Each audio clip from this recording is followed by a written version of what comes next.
After the unpredictability of 2020, I thought it would be fun to predict what would happen in K-pop during 2021. This mini-series will contain 5 episodes that I will hopefully get up before New Year. In this final episode, I shall go through some artists that aren't under the big four and any other thoughts. To make sure I don't forget anyone I want to talk about, I found a list of K-pop groups and soloists on Wikipedia, which I will be following in alphabetical order. Please use the timestamps to find your favourite groups. To start off, I'll give a quick list of artists who I think will gain attention next year. I won't go into detail about them since I have little to say about them, but I can see them gaining some degree of popularity next year. Ace, AB6, 80s, BB, Cherry Bullet, Six, CL, Gravity, Golden Child, One Us, Rocket Punch, Secret Number, Stacy, TOO, Up Tension, Weekly, and Wooa.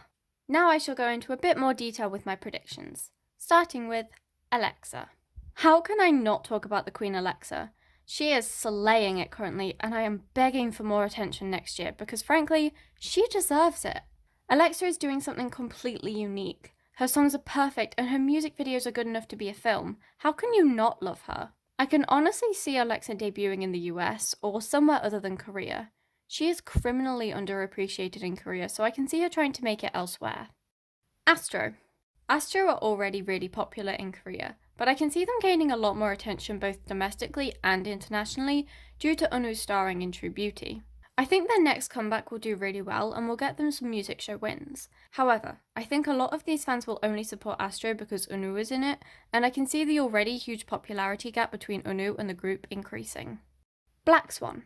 Some people have wanted me to react to Blackswan's debut, but I don't think it will be very interesting, so I'll give my opinions on here instead. I thought Tonight was a really bad debut. As much as the tune is good, it felt very empty and underdeveloped. The chorus feels flat and isn't very distinguished. The verses are boring, and don't get me started on the rap. The girls are talented, but I feel like their skills weren't shown off very well. Fatu is very brave for debuting in this group, and I hope she gets treated well. I think her rap skills are great, but the rap in Tonight didn't showcase it greatly. It's sad to say, but I predict that she'll end up being used for attention like Alex from Rania was. Cignature. I have loved Cignature's music, and I've been a fan of them since pre-debut. I love their cute and experimental music, however, I've noticed that this experimental and weird sound has thrown off a lot of people, especially with their newest comeback. I love Cignature because they aren't like any other rookie girl groups nowadays, and I honestly don't think they'll change concept anytime soon. For 2021, I predict that they will release something so experimental that it will go viral and will be very popular. CLC.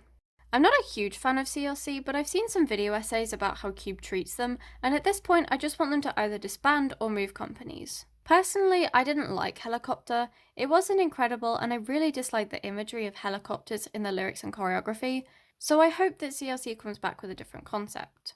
For their comeback, I think many people are hoping for a full album, or at least a mini album, but I predict that it will just be a single. I can honestly see Cube focusing on Idol and will put CLC in their dungeon. I can see the members doing solo work on their social media, but I don't think any of them will debut solo if the group is being forgotten by their own company. Dreamcatcher. I am hoping so much for a first win, as are basically every Insomnia. I've loved Dreamcatcher's releases this year, and I don't see them changing anytime soon. I can see another 2 Korean comebacks and 2 Japanese releases, one of which will be a full album.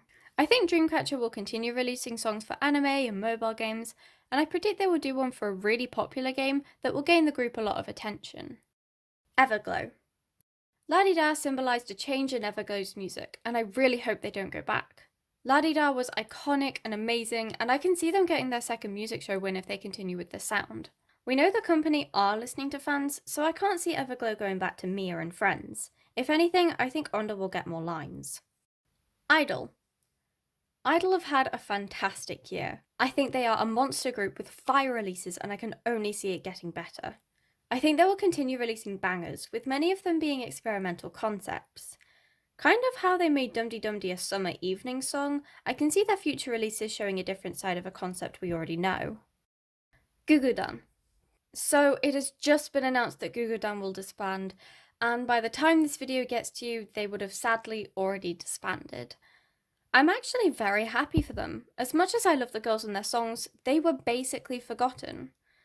At least now the members are free. If any of them go to another company, I don't think they'll debut anytime soon, as the company might make them train or wait for more trainees to be ready to make a group.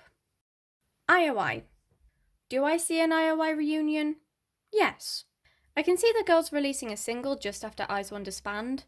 I can see CJNM wanting to ride the hype train, or in this case, sad train, and make all the sad Wiz ones feel excited by an I.O.I reunion. I.O.I.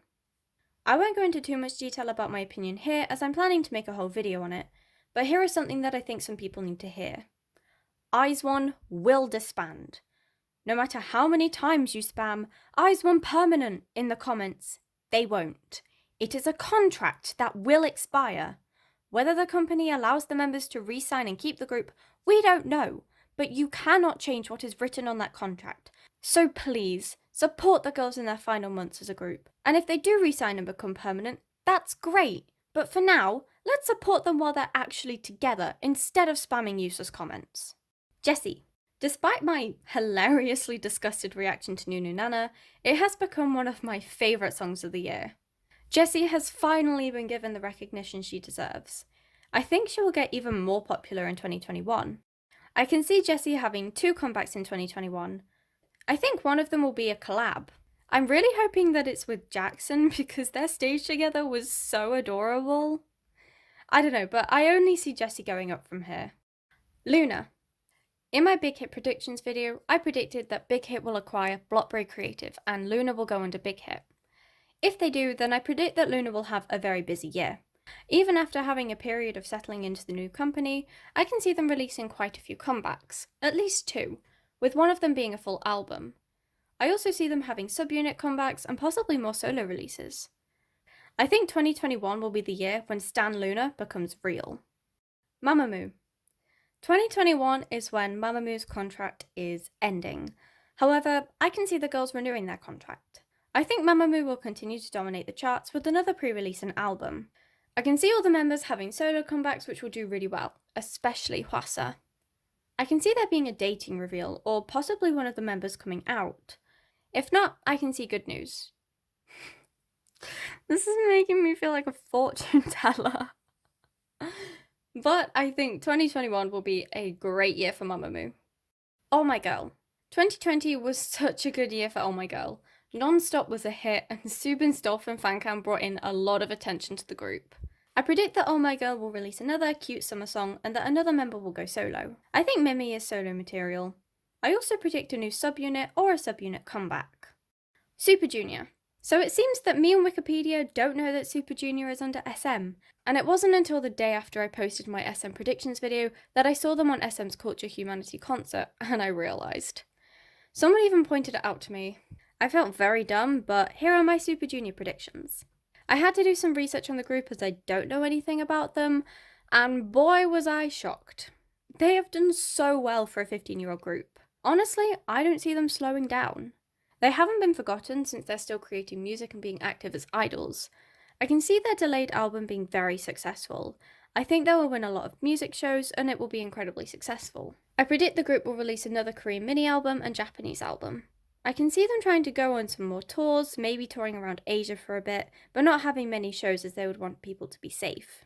I think Heechul and Momo will stay together, and I actually predict that they will release something together. I can see them releasing a song or presenting a TV show or something together. I also think another member will announce a relationship. Why do I get the feeling that it will be with an actor? I can also see a shock marriage announcement. Since this is Super Junior and they're kings, I can see people being super welcoming of it. T1419. I'm so sorry, I really tried to pronounce their name in Korean, but I cannot get my head around it. But anyway, I am super excited for this group. They are MLD Entertainment's new boy group and the brother group to Momoland. I've been following them since they were first announced and they are set to debut soon. I predict that they will do very well. Even though they're from a small company, I can see them releasing a hit. I don't know, but I see the group doing well. Weki Meki.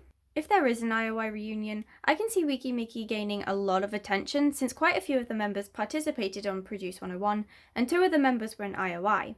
I can see Weki Meki continuing their mix of cute, summer, and teen crush songs. I do see them going a bit more on the girl crush side, but for the most part, I don't see them abandoning their cute side. Finally, I'll give some of my random thoughts for the year. I think we will get our first openly gay or LGBT idol. I am so surprised that there isn't an openly LGBT idol already. But this year I feel like an idol will announce it. I really hope it's not in scandal form, because that's usually when negative light gets shed on the situation, and scandals never do anything good to an idol's reputation. So I hope the idol will comfortably come out in a really heartfelt message, and I wish them the best of luck. I think Kingdom will be a great show. I've heard many people predict that Kingdom will flop, since Road to Kingdom flopped. So I did some research and I found that its counterpart, Queendom, was really popular both domestically and internationally. Although their TV viewing was low, their clips have got a lot of views on YouTube, and many of the groups benefited from their appearances on it. I think Kingdom will help the groups to get exposure in Korea, since they mostly have international fans. I think Stays especially will take interest in the boys and 80s, and those two groups will see a large rise in popularity. I can see the performances being iconic, and the show being really fun to watch, but I don't see the winners receiving much other than popularity. However, I will definitely be watching. I can see a shock marriage or a shock pregnancy. This is a bit weird, but I get the hunch that another idol will announce a marriage or a pregnancy. Similar to Chen from EXO and Soil from Crayon Pop, I can see it receiving a mix of opinions. Speaking of Chen, I really hope that he and his family will appear on The Return of Superman upon his return, because that show is just so cute. And finally, I can see us losing another idol. This is really sad to admit, but I think we will lose another idol next year. Without getting too much into it, some fans are just so entitled.